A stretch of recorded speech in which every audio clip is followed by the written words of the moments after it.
வாட்ஸ்அப்பில் எந்த ஒரு தேர்ட் பார்ட்டி ஆப்பையுமே இன்ஸ்டால் பண்ணாமல் இந்த மாதிரி டிஃப்ரெண்ட் ஃபாண்ட்ஸை ஈஸியாக எழுத முடியும். அதை எப்படி செய்கிறது அப்படிங்கிறத இப்போ பார்க்கலாம். உங்களுக்கு நார்மல் ஃபாண்ட் வேணும் அப்படின்னா நீங்கள் இப்படி டைப் பண்ணிங்க அப்படின்னாவே உங்களுக்கு நார்மல் ஃபாண்ட் தான் வரும். சப்போஸ் உங்களுக்கு அண்டர்லைன் ஃபாண்ட் வேணும் அப்படின்னா ஜஸ்ட்டு நீங்கள் இந்த சிம்பிளுக்கு இடையில் நீங்கள் எந்த டெக்ஸ்ட்டை நீங்கள் டைப் பண்ணாலும் அது அண்டர்லைனாக வரும்.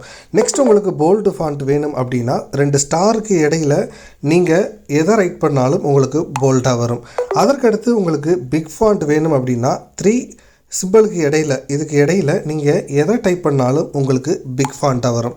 நெக்ஸ்ட்டு உங்களுக்கு இட்டாலிக் வேணும் அப்படின்னா இந்த சிம்பிளுக்கு நடுவில் நீங்கள் எதை டைப் பண்ணாலும் உங்களுக்கு இட்டாலிக்காக வரும். ஸோ இந்த மாதிரி நீங்கள் யூஸ் பண்ணீங்க அப்படின்னா எந்த ஒரு தேர்ட் பார்ட்டி ஆப்ஸுமே இல்லாமல் டிஃப்ரெண்ட் ஃபாண்ட்ஸை வாட்ஸ்அப்பில் நீங்கள் ஈஸியாக யூஸ் பண்ண முடியும்.